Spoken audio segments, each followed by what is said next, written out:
Seven, 6, 5, 4, 3, 2, 1. You'll never have the sacred stone.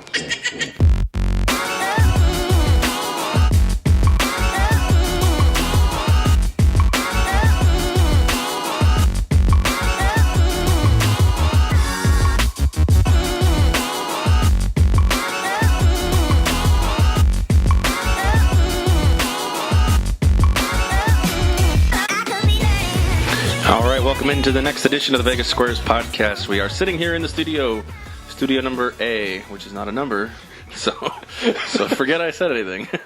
Nevertheless, I got Tony Johnson in studio with me. The other Vegas Squares are deciding to carry the new year out a little longer than just January 1st. So, Tony Johnson, what's up, buddy?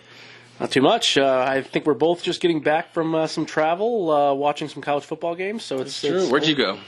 I was in San Diego at the San Diego County Credit Union Holiday Bowl, which is really a mouthful. It's quite a bit, and it was unfortunately the weather was quite poor. It rained for the majority of the game, but the result, being a general Northwestern fan, I mean, as a avid sports bettor, it's really hard to have strong fandom and not be I've too learned biased. that since I moved to Vegas. It's like I even have that, I mean, obviously I've made my affinity for my teams present on this podcast many times, but just in case you're listening for the first time, I mean, obviously I like the Patriots, I like UCF, I like Florida State. Like, it's hard to, I try to stay away, especially for Patriots games, because one, the NFL's hard.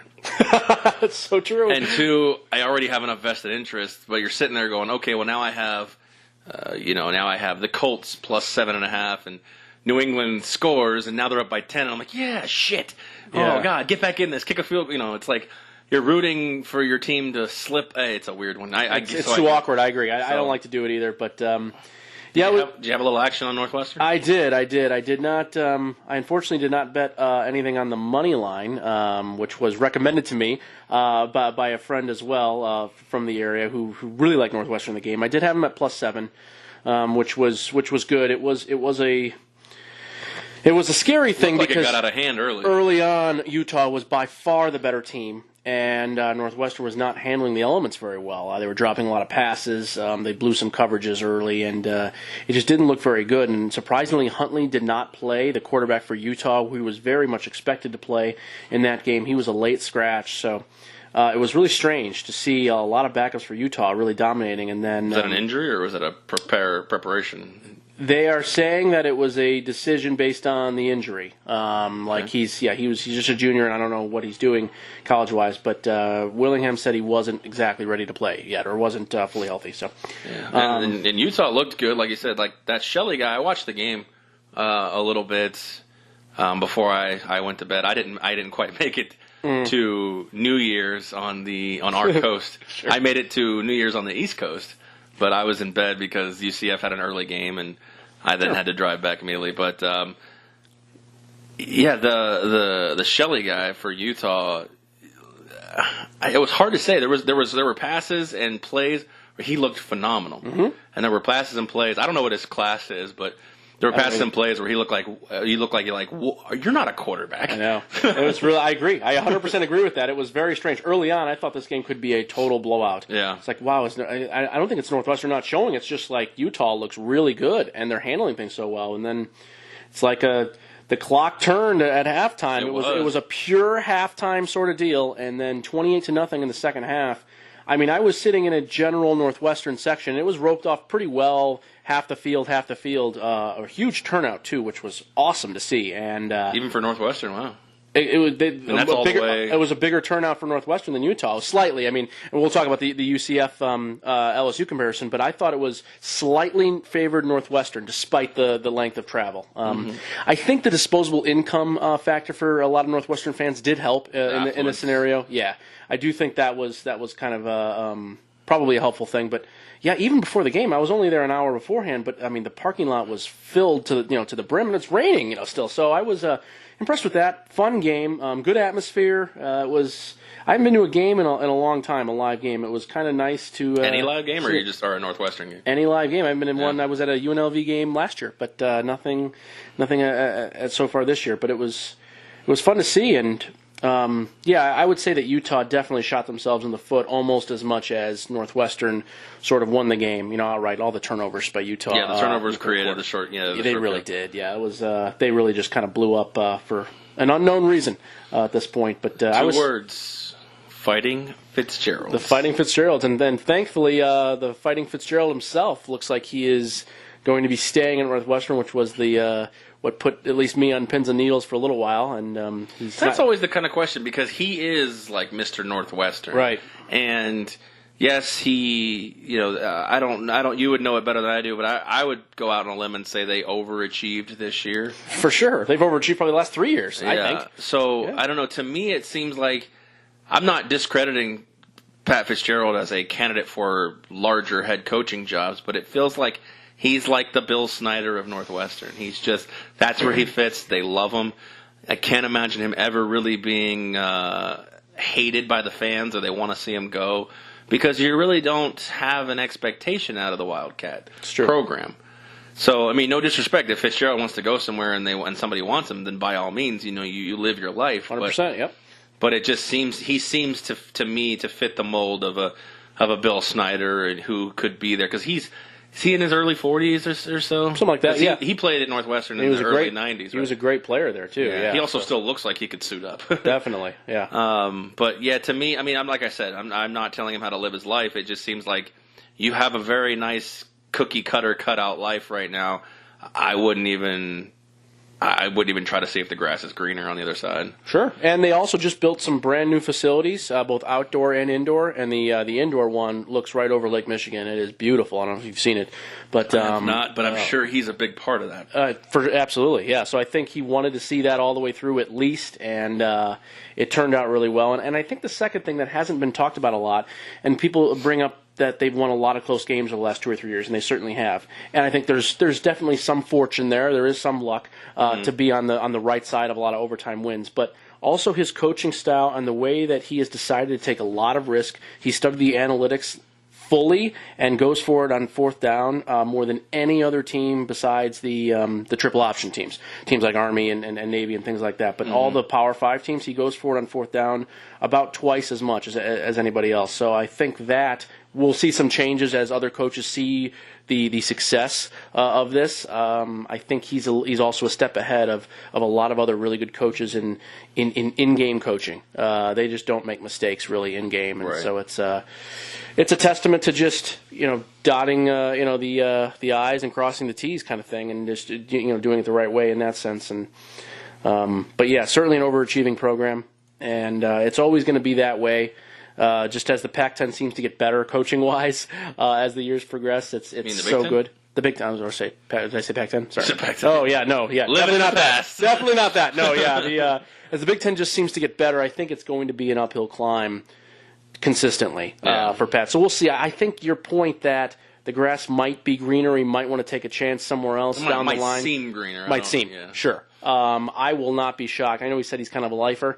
I won't be shocked in the next 5 or 10 years if he, they have a couple of down years in a row and he's sick of, getting his ass kicked by, recruiting, with some of these other schools.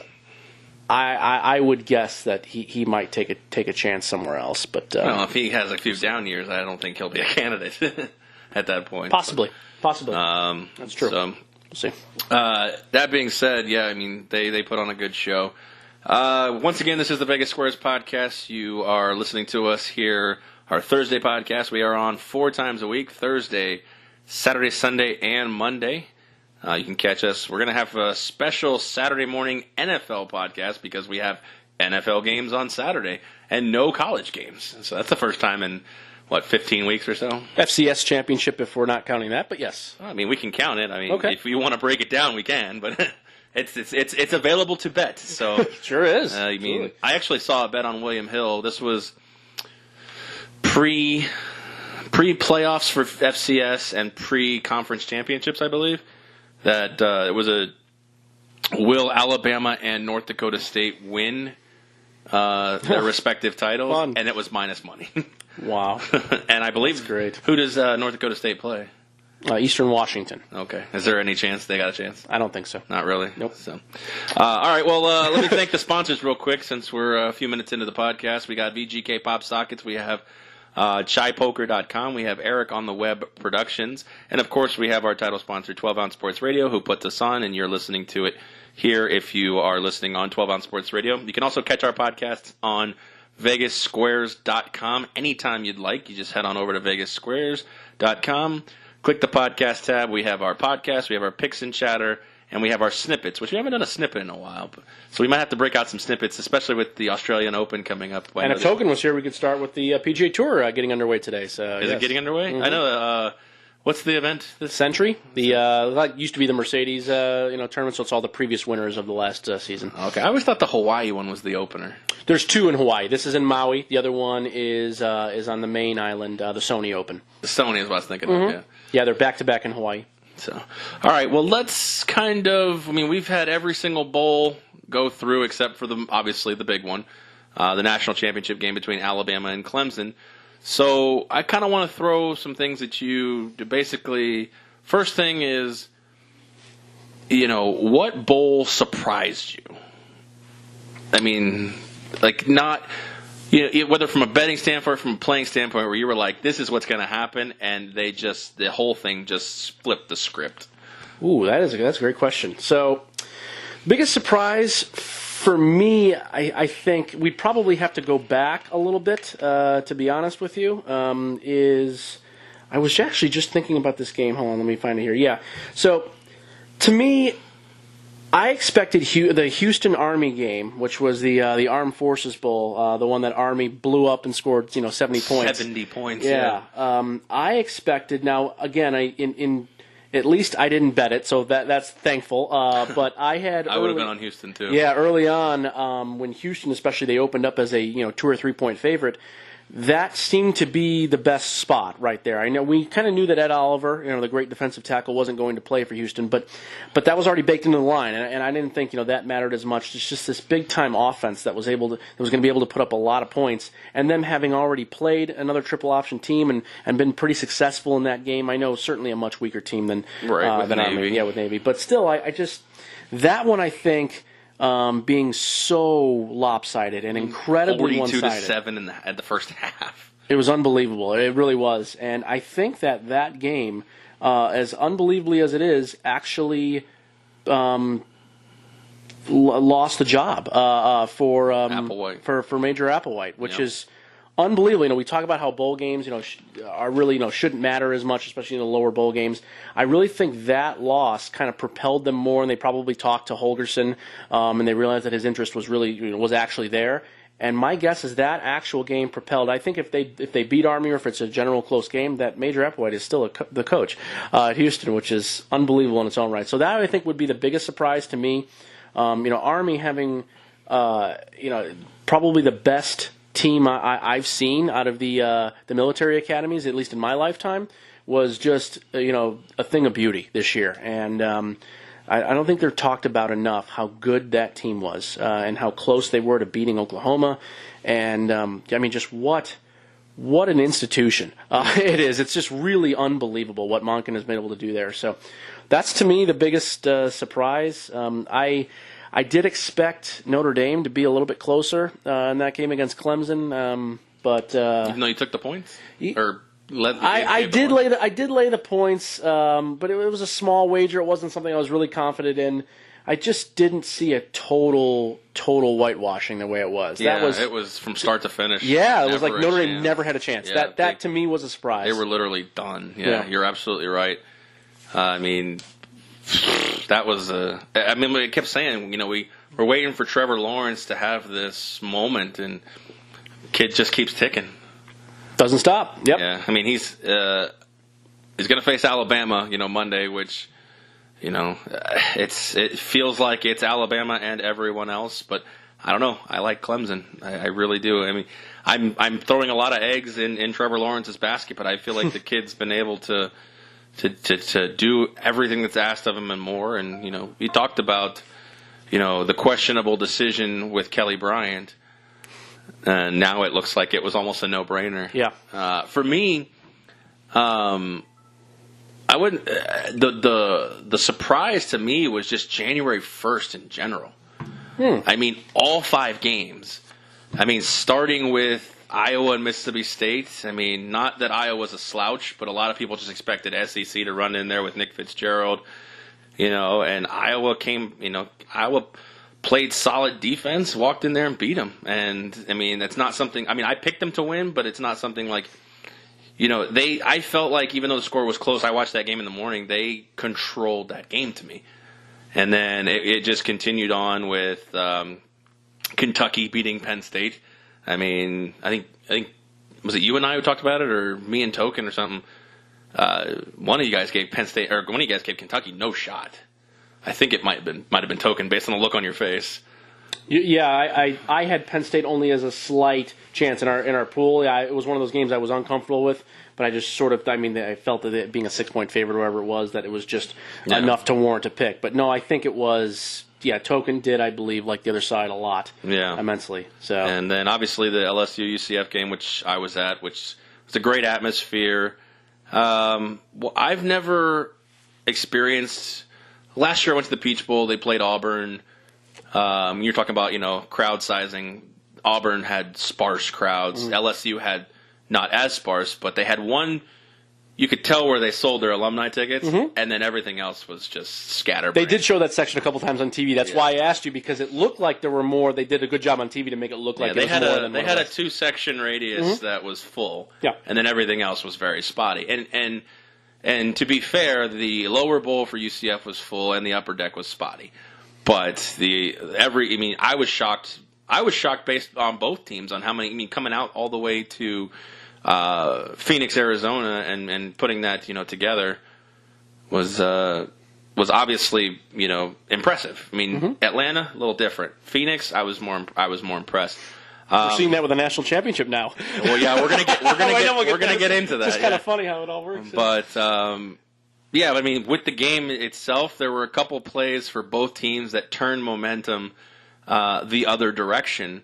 The pick 6 for LSU turned the momentum in UCF's favor, and that questionable unsportsmanlike conduct penalty that kept the drive alive, I think, really changed the entire game right back to LSU. And, I mean, look, I'm not going to sit here and go on a rant, but basically with a redshirt freshman quarterback who has his struggles with the arm, and I'm aware of the 9 defensive starters out for LSU. They showed up, though. LSU showed up to play. They showed up, and the thing is, hung in there. Yeah, and I'm not making excuses, and I hate if we would have beaten them, I would have heard the 9 defensive starters excuse. Well, your second team is still 3 and 4 and 5-star recruits, so if they would have beaten them, I mean, I guess what I'm trying to say is we had some LSU guys in our section, and every time something went wrong for LSU, it was an excuse after excuse. God. And it's like, dude, just calm down. You got beat on a good play. The pick 6, they're freaking out. You guys cut Joe Burrow's mouth. Well, he went to go make a tackle, and he got socked in the face. Shit happens. That crackback was pretty awesome. They showed that a lot on the replay on TV. It was great. Now, you watched it on TV. Did you have the volume on? Yes, that was the game that had the volume. I was in the sportsbook. They had the volume on that one. I had heard that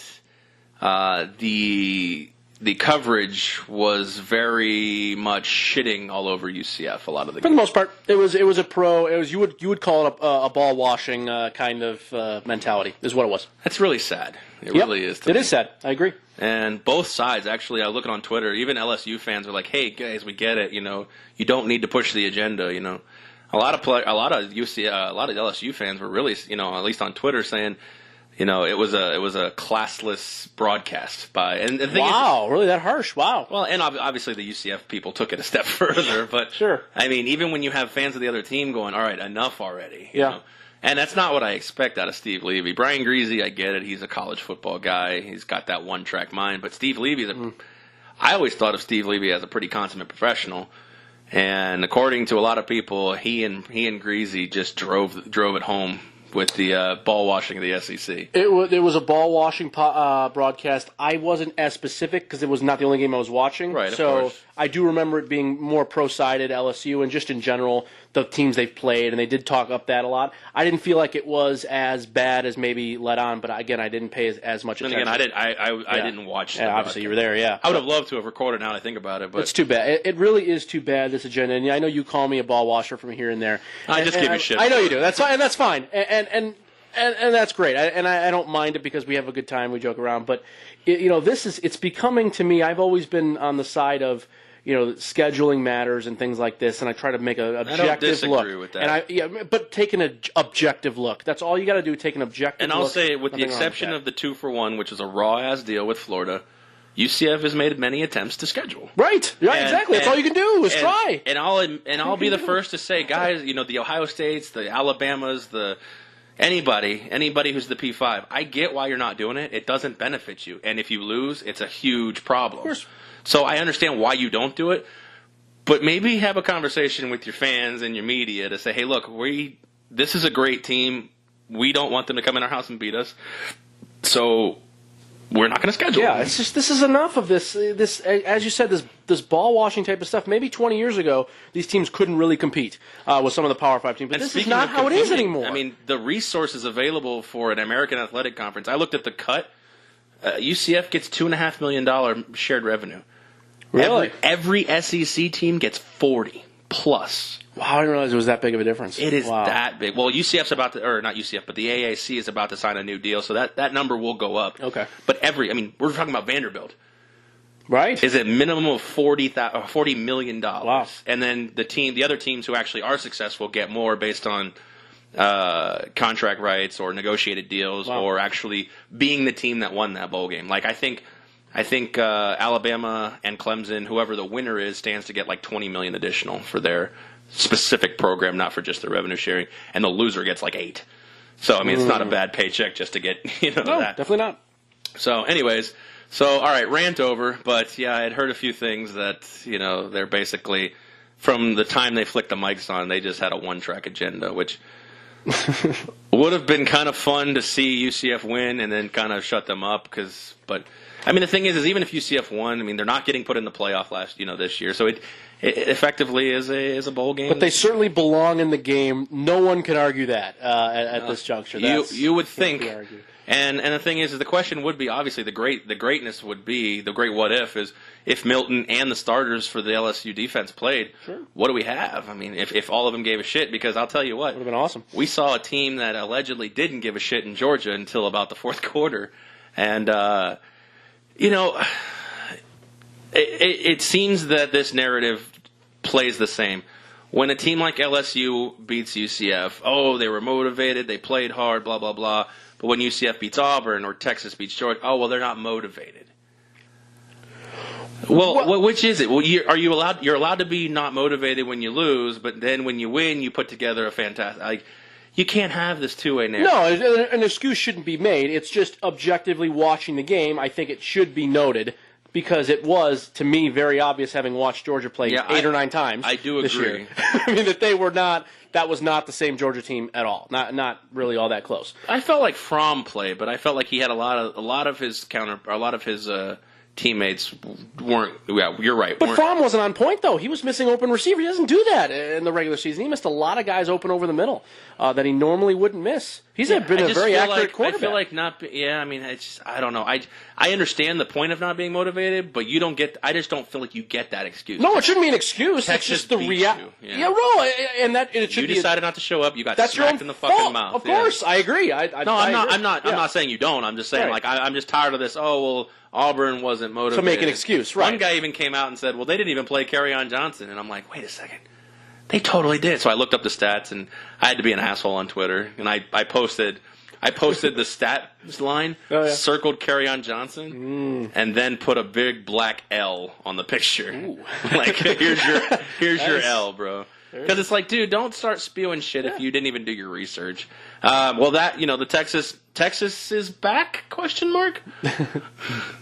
Well, they played well. A 4-loss team in a New Year's Six bowl is crazy, but it is crazy. But again, having watched, and I'm fortunate in this sense that I watched Georgia and Texas a lot this year, so I felt like I had a really good idea watching that game, and I feel like Texas did not even play their best game at all this year. I feel like they played a lot better in other spots. The second half against USC, they were unbelievable. Generally against Oklahoma, they had some defensive miscues, but they were pretty good in, I think, both games. Actually, both games, yes.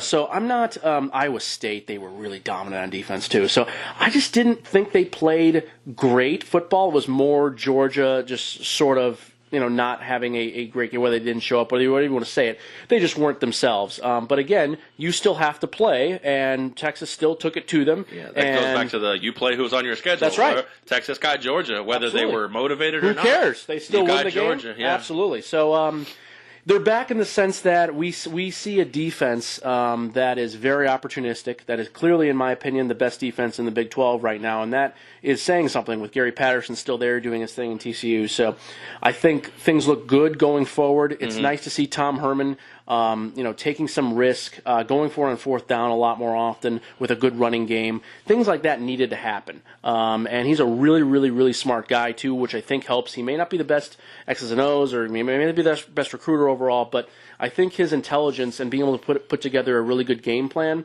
is going to help a lot. He's a hell of an underdog, I'll tell you that. He really is. And you took the words right out of my mouth. As an underdog, these guys are just, they're unbelievable. So they're back in the sense of, this is what it's going to be. Texas is not going to dominate like it was in the 1950s and 60s. Well, no. Just there's too many great teams. But there wasn't a lot of great teams other than Oklahoma.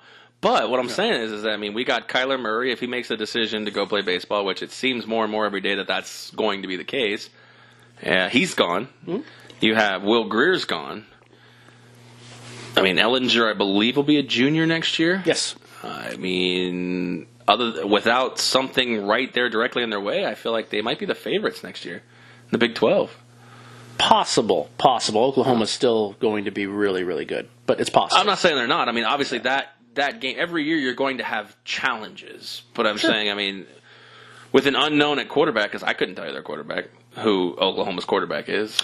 Yeah, he's a 4-star. He came in when Kyler got hurt. His name is escaping me right now, but that's I think okay. I think you'll actually recognize the name, to be honest with you, but it doesn't matter. Yeah, Bob Stoops, Robert Stoops, Junior, Robert Stoops, Austin Jr. Kendall. No. Okay, never mind. Anyways, my point being is that there is going to be an unknown with him, and what we have with Texas, it wouldn't shock me if Texas was the betting favorite next year to be the Big 12 champs. So wow, and maybe I'm taking a lot out of one game, but like you said, it's bold. When they looked good, when they were on, they looked great. When they were off, they looked. Obviously Maryland, and but they didn't play defense against West Virginia. True. So when they had off games, they had off games. But anyways, and then you had Urban Meyer, playing coaching in his final game allegedly. We'll see. With the maybe one of the all-time backdoor covers I've ever seen. That was pretty awesome. In betting history. That was pretty awesome. I admit I got very lucky. Another game where I just had another underdog, and wow, Washington just turning it on late. And where was that? The first 3 quarters, it was like they couldn't move the ball. Shit, they couldn't move inches. And then all of a sudden, Gaskin comes alive, and he might make a pretty good pro. Miles Gaskin. I believe he's a senior at this point. He's been all 4 years as a starter. I feel like he's been in the organization, or I feel like been in the program for a long time. 4-year starter, and that worries me. I like him skill set wise in the NFL, but there's a pretty strong track record the last 15 to 20 years of guys that are 4-year starters, and they don't tend to have great too much mileage on them. NFL careers, right, at the running back position. So that is the only thing I can say. Derrick Henry played pretty much 4 years, so he might be starting to become a little bit of an exception to that rule, but he also has not had a great NFL career up until these last 4 or 5 games. Yeah, that's true. Yeah, very true. So, yeah, I thought overall January 1st produced a lot of action bowl games. It's great. So that to me was the best. Obviously, the others. So there were some other bowl games that we talked about. How's Michigan State going to score? I guess the bigger question was, man, they didn't really almost didn't really need to score up until the couple of minutes. That was a tough one. I knew I was the only one with Michigan State in our contest between with the three of us. Right. That was a tough one. So I was watching that game on the. They had a big jumbotron going on in the parking lot there, while I was waiting to get into the Northwestern game, and that one was a killer. I was cursing both of you guys as Oregon scored that touchdown in the fourth quarter aloud. So, yeah, just to let you know, that did happen. And then they had two chances late. Michigan State had two chances with the ball late and just couldn't get in the field goal range. Should have brought in Rocky Lombardi. Actually, not yet. I kind of agree with that. Yeah, I really do. Let's take a look at that bowl prop bet podcast. Let me start that over. Let's take a look at our bowl prop bet, how we did. You've already done the math, so I will let you kind of go from here. Yeah, we had a really, really tight race, and it came down, which is, I guess, a good thing for sweat purposes, to the last game, to the Rose Bowl, since even though the last bowl would be the Sugar Bowl, we all had Georgia.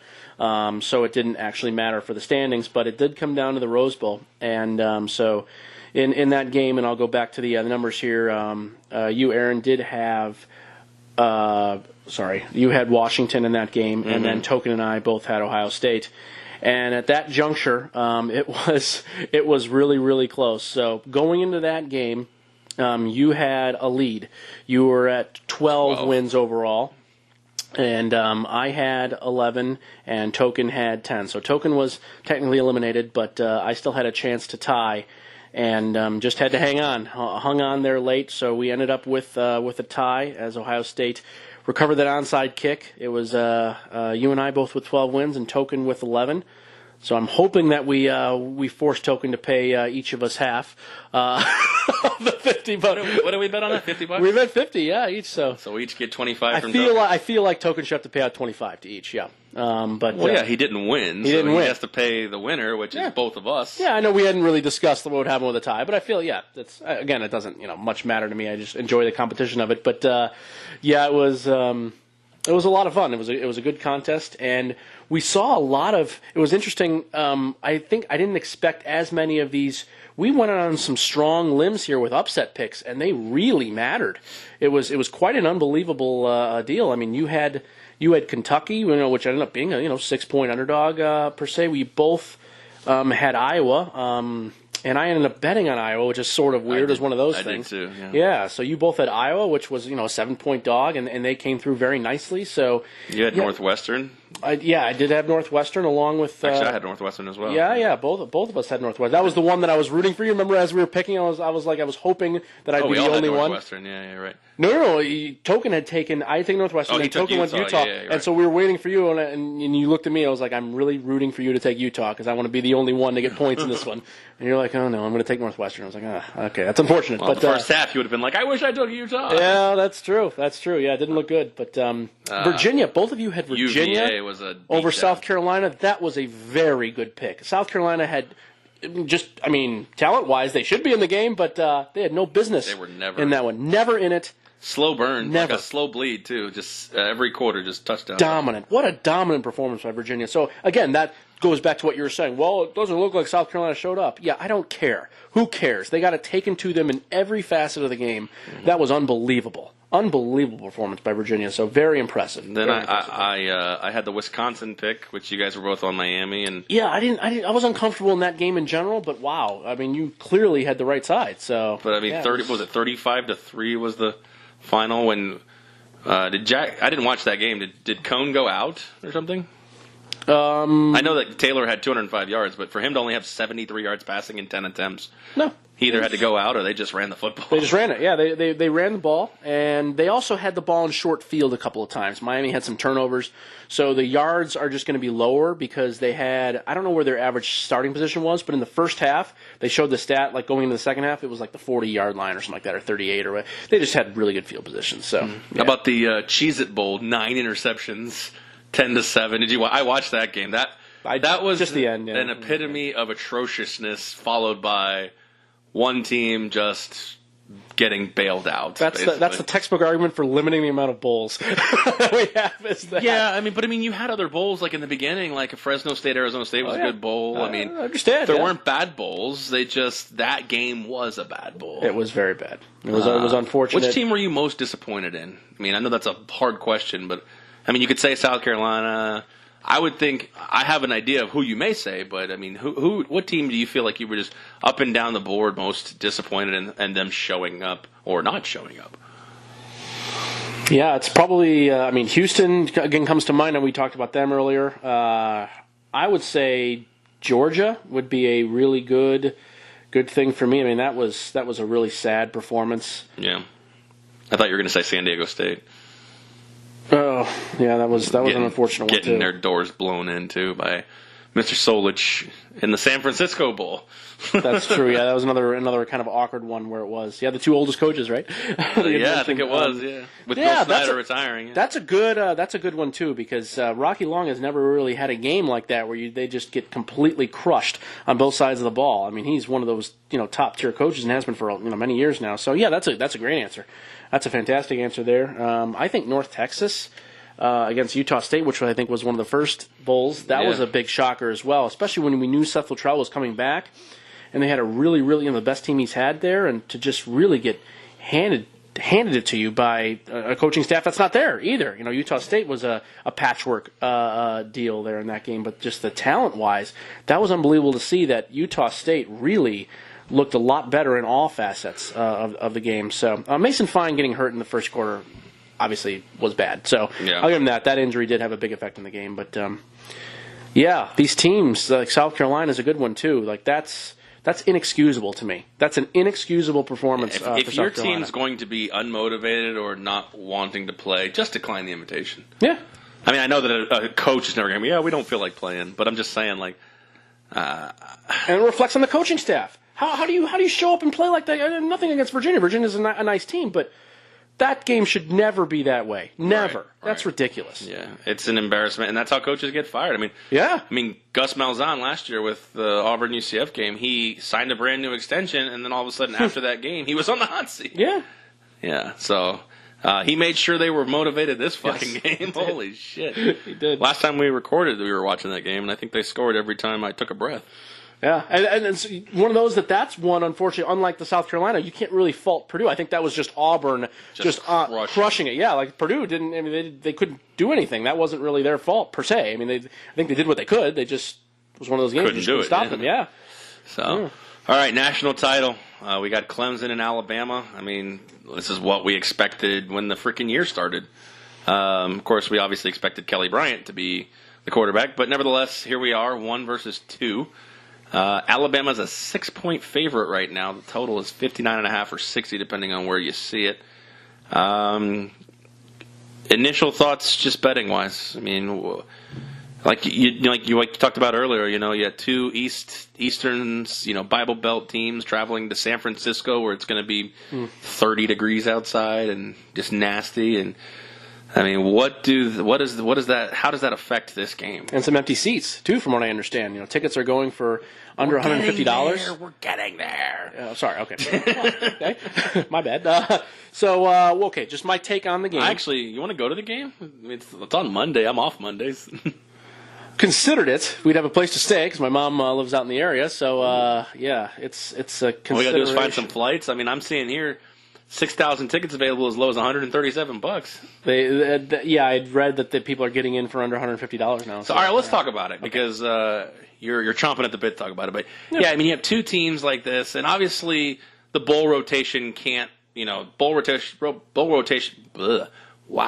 Bowl rotation waits for no man. Basically, is they can't predict who's going to be in it. Obviously they'd love for USC to be in it, or even Texas, or maybe Ohio State because they travel out that way for the Rose Bowl anyways. But you got Alabama and you got Clemson, and you have a lot of open seats because it's a Monday, it's January, the holidays are over, And initially, the seats were incredibly expensive. Yep, it's I think very, very poor planning. This had been talked about even before the season started. Why they were deciding to play in a non-college based area. A lot of the great teams, and be it as it is, Stanford's in that area, but right, I get what you're saying. Right, I mean the truly great college football teams are mostly in the Southeast, and there's a small chunk in the Midwest.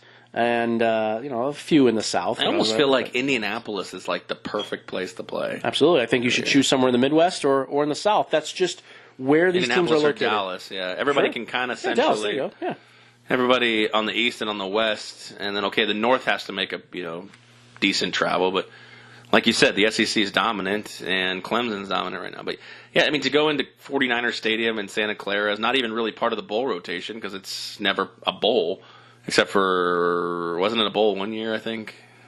Yeah, the Emerald Bowl or something like that? Yeah, something like Emerald that. Nuts Bowl? Emerald Nuts Bowl. But point being is that it's not part of any college bowl system at all, and it's just an outlier. And, of course, we always have these national title games, both in football and basketball. We have them on Mondays. It just doesn't make sense. They do I get it. They don't want to compete with the NFL. I understand. But it almost hurts them, just seems like. Yeah. And last year and we had Alabama and Georgia last year, and the tickets were astronomical. Huge. It was. That was thousands for the back row. Just to get in the building was a few thousand, and now we're talking. I mean, like I said, look, $137. That was Atlanta, right? Last year was in Atlanta. Yeah. What a spot for those two teams too. Yeah. Yeah. I mean, talk about the ideal location. Yeah, how do you get better than that? No. Yeah. It's.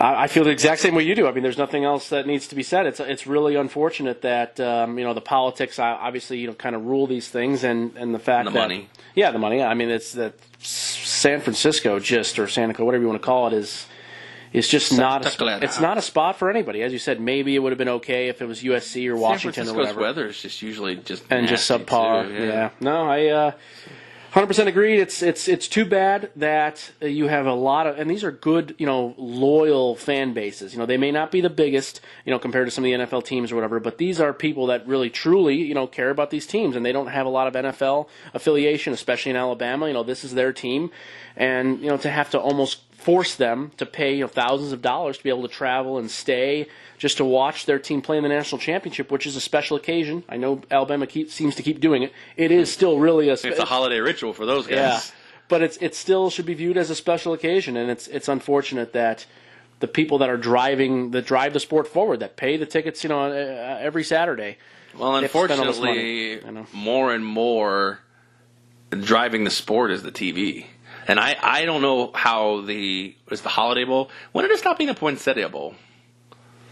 Poinsettia stopped, I think, last year. Did it? I think, yeah. Okay. Because I was like, Holiday Bowl. It's the last major-ish bowl to go away in the last 5 years or 6 years. So. Okay. Okay. Point being is well, I don't know how the Holiday Bowl was, but when I was at the Fiesta, it seemed like there were long stoppages in play, and obviously it's TV. Yep. And I don't know if how that was on your bowl as well. Same way. Yep. Felt the same way. And the players are just standing around. It's like we're talking 4 or 5 minute segments. Yeah. And it's atrocious. But that's the way, like you said, TV drives it, and the people. I mean, going to the game almost seems like the dumber move. Yeah. I mean, there's not a lot of games. I won't go to a lot of NFL games because I'm actually bored in a stadium in NFL games. Yeah. But as far as college, if Florida State comes to the West Coast or UCF comes to the West Coast, or they're in a big bowl game, I'll make the effort. Yeah, but for sure. Other than that, a lot of the game you couldn't get me to go. You're preaching to the choir here. That's why I don't really go to a lot of games now. I mean, it's a lot not only to get there, obviously the expense. You have the sports book. It's and it's just beautiful. Yeah. No, I'm with you, especially when weather can come into play. And I'm a bit of a softie now, having lived here for a few years and not really liking the Chicago weather when I, was growing up there. I love this out here. So not the snow or the wind, but I like just the 30, 40 degree temperatures. Yeah, I know. I know you're a proprietor of that. I'm not. I do prefer when it is warmer, but I did not. I enjoy games in domes, going to those games because it is quite nice, not having to worry about anything. But a lot of the BS with the standing around, waiting, and the TV timeouts. Not only said that they're frequent, but they're long. And, that's what I'm saying. They're very frequent. Like after a punt, kick, score. They're so long. And then they're long. They're 4 or 5 minute. I mean, it's like 4 or 5 minute chunks. I mean. Longer halftime now in the bowl games, too. So. Well, that, too, yeah. Because you have both bands playing as well. Mm-hmm. Yep. We started at 11. I think the game ended just before 4. That was it was really late. You're talking about almost a 5-hour game. That one was brutal, yeah. So, all right, well, you've got, put your cap on here. You've got Clemson and Alabama. 6 points, 59.5. You got to make the pick. Sure. So my initial thought after the two previous playoff games ended is my own line would have been Alabama minus 7.5, maybe minus 8. I was surprised that it did open under 7. Now, clearly they were correct because the action, if there has been any that has been strong, has been on Clemson. So kudos to the sportsbooks for knowing a hell of a lot more than me about where to open a line. But it's this game. I think I see it going one of two ways. I see it as being very close, back and forth. We've seen this the last 3 years, basically, with Alabama and Clemson. I mean, last year was a little bit. Less scoring than in the previous couple of years. But still, I see it one of two ways. Back and forth, some decent scoring, the total makes some sense. Or, on the other side, I know this is an unpopular opinion, I really think there's a chance that Clemson could get really blanked in this game. We brought up the fact of Trevor Lawrence being... doing everything I've asked of him and more. The best quarterback we've seen, I think, out of Clemson in this Dabo Swinney era, just by the way he can spin the ball and still move well and still make good decisions on the ground. To me, he seems to be a step above Deshaun Watson, but he's a true freshman at the end of the day, and he has not faced a defense like this. He has not faced a lot of teams like this. Again, not fault of Clemson per se, but nothing they can do about that. Yeah, they've had a rough season in regards to the schedule. In fairness, his practices may be the hardest defense he faces. No doubt. Oh, no doubt whatsoever. He didn't play in the Texas A&M game. That was still the Kelly Bryant era. And he played a little bit, but he wasn't the starter there. And I feel like that was the toughest test they've probably had on defense. And they came away with a win, and it was a solid performance, tough road game. But to me, I just haven't seen him face a lot of difficult defenses. So I'm a little bit concerned about that. Doesn't mean he can't be great because he's a great quarterback. Doesn't mean he can't be really good. But there is a chance that he could get slaughtered in this game. So yeah, you're absolutely right. I mean, that's something, like you said. I've been waiting for him to feel out of his element. So I mean, Alabama defense would be as good a time as any. Yeah. Young receiving core. They are unbelievably talented. 3, I think, distinct NFL players that will be eventually. But these guys, especially Justin Ross, I know had a really nice game against Notre Dame, but he has been out of position a bunch of times this year. He was the number 1 wide receiver recruit in the state of Alabama overall, but he was from the state of Alabama, and they were able to get him from Alabama there. That's like one of the most important recruits Dabo Swinney's talked about getting. But again, he's, for as talented as he is, he's been out of position a lot. He's made some mistakes. He's not a great blocker yet. And a lot of those small things that they can get masked a little bit in these other games, I think could be large in this one.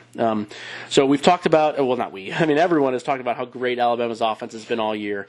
And they've had some success against the great Clemson defenses in the past, I think without a great offense. And to me, putting it all together with Tagovailoa as the quarterback, I'm struggling to see Clemson stop Alabama on a consistent basis in this game. The last 3 years, they've scored 100 points against Clemson, and I just can't see, if they're averaging 33 points with Jalen Hurts, and others as a quarterback, I just can't see this getting any worse with a much better player. So that's my other issue there. I think people are overlooking how good Oklahoma is on offense and how incredibly awesome Kyler Murray as a quarterback was this year. I know he won the Heisman, but I mean, he was unbelievable in that game against Alabama. He single-handedly kept them in that game with all of his plays on the ground, and that was a meaningful performance for Alabama to hold off that good of an offense. So that's my take on it. I haven't made a wager yet, although it is getting low enough where it starts to get in the 5.5 range, where I do think there might be some value there on Alabama. But that's pretty much it. Clemson, if they have issues, it's on the defensive back field. They've got some poor tacklers back there, especially DJ Terrell, whatever his name is. Watched him play a couple of times, and specifically, singling him out. And he really is a pretty subpar tackler. Dabo's talked about this before, too. So they've struggled some against some spread offenses that can move the ball around a little bit, like Syracuse. So That's kind of where I'm at. I think the total's perfect. Absolutely perfect at 59.5, 60. I have absolutely no opinion there because I could see it going Alabama winning by a lot. I think if they do blow out Clemson, it probably will go under there just because Clemson won't be able to score very much. But a back-and-forth game, certainly the over is very viable. So my pick will be Alabama, laying the 6, and I have nothing to say about the total, unfortunately. No, it could go a lot of different ways. Yeah. Like you said, it could, even if they do route them, in the 45 to 20, 45 to 20 range. Sure. Yeah, absolutely. It's just been announced, obviously, that Dexter Lawrence is out for Clemson as well. So not that they, don't have a surplus of great defensive linemen. Yeah, I don't put a lot of stock into that. I really don't. Yeah, I think it's one of those things that if people are really focusing on that, that's probably not the right move. Definitely. Well, the question really is it feels almost like, because last time these two teams played in the championship was the Deshaun Watson game in Tampa, and that was a win for Clemson. That coupled with, recency bias really with Clemson. Again, you're right. Who have they played? The ACC may be 5 of 5 in terms of conference strength this year. So it's kind of tough to really figure out where Clemson is because they've made everybody look like doormats. But, what is that worth? Alabama's made everybody look like doormats in the mighty, mighty SEC. They walked into LSU, blanked them 29-0. Who've they been in a fight with other than Georgia? Anybody? Texas A&M for a little while. First half was relatively close. They ended up winning by 21 or 22 or something like that, but relatively close. But besides, that's what we're calling relatively close in Bama football. I know. I understand. No, I'm not disrespecting what you're saying, but that's relatively close in Bama football standards over the last X number of years. Those back-to-back shutouts, LSU and Mississippi State. That was. That was really, really unbelievable. I feel like what I'm saying with this is, last time we saw these two teams, Clemson came off and pulled the miracle victory off, and I feel like this trap, because even when it opened up, I'm like, I love Clemson, but the more I listen to it, the more I look at Alabama and the way they play, obviously Saban's going to have them motivated. We're not going to be talking about lack of motivation in this game. Even with Trevor Lawrence, even if he has a good game, I just don't see how they can win. They could cover. I just don't know how they can win. And I've already got a bet on Clemson money line with a friend, not actually in an official book. Nice. He gave me the money line. He gave me $225 to my 100. So I was like, as long as you give me the odds, because I have friends back at home that are now like, I'll bet you heads up. I'm like, why? I can not bet you and get plus 275. Right. They don't understand that, which is okay. I get it. Yeah. So he gave me the money. He's an Alabama alumnus, so he's pretty confident in his team.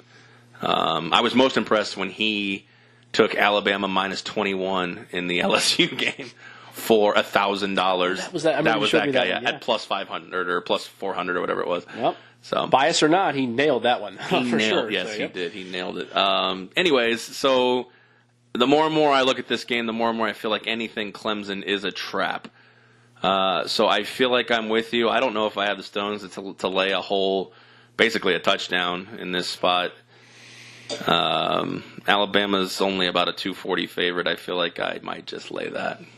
A money line bet? Okay. Yeah, sure. I might just lay, 240 to win $100. Okay. I don't feel too terrible with that, especially since I already have I may actually just do that just to be able to pay off my Clemson bet if it loses. And if it wins, then I'll be able to basically break even. So, I don't know. It's tough. It's tough to really sit here and figure out where you are with this game, because Clemson, because they haven't played anybody, is not a knock on them. They still have a solid squad. A great team, right? And they could pull the unthinkable, because, if there's anybody who can compete with Alabama, it's these guys. So, I don't know. Well, it'll be interesting. So we got a few minutes left here. Let's go into the two NFL games.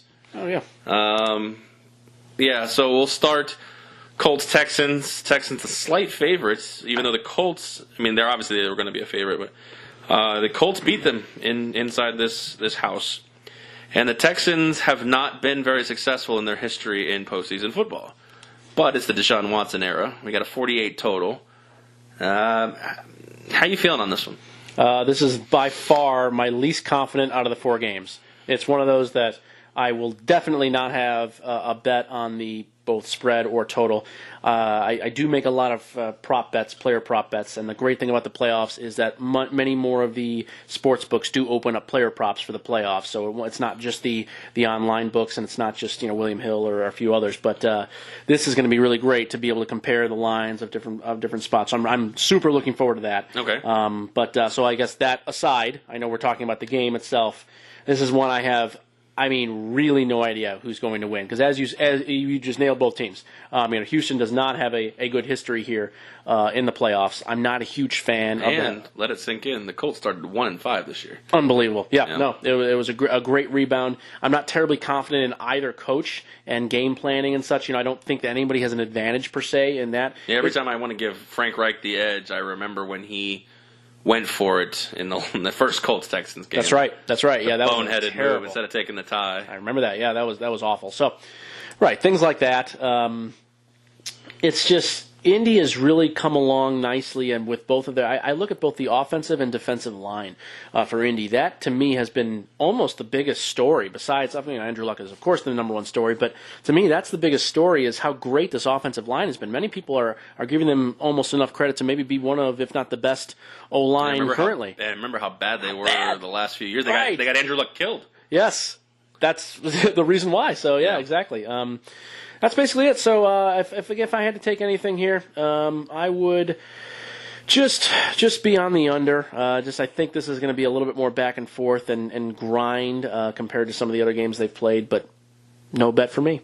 Fair enough. Yeah, I feel like I'm sitting in the square chair with this one because I'm all over the Colts in this game. I feel like they can walk in and beat the Texans, but at the same time, we've been waiting for Deshaun Watson's sophomore coming out party, and I feel like this is a strong chance to do that. Still, I feel like the happiness hedge would easily be on the Texans because I have the Colts on a Super Bowl future. Well, you do? I didn't know that. 125 to 1 for $10. Wow, I didn't know that. Yeah, it's in my dresser drawer. That's awesome. So yeah, it's just hard to say. It's hard to bet against Luck, even on the road. I feel like he's one of the 4 or 5 elite quarterbacks in the NFL. And I feel like maybe I'm in the square chair with this one, but I'm all over the Colts. I don't even need the points. I think they're going to advance and hopefully go into Arrowhead and beat them too, but we'll see. That'll be for a different week. Mm-hmm. So, and then the night game we have on Saturday is Seahawks-Cowboys. That is Dallas -2, 42.5. Both teams 10-6.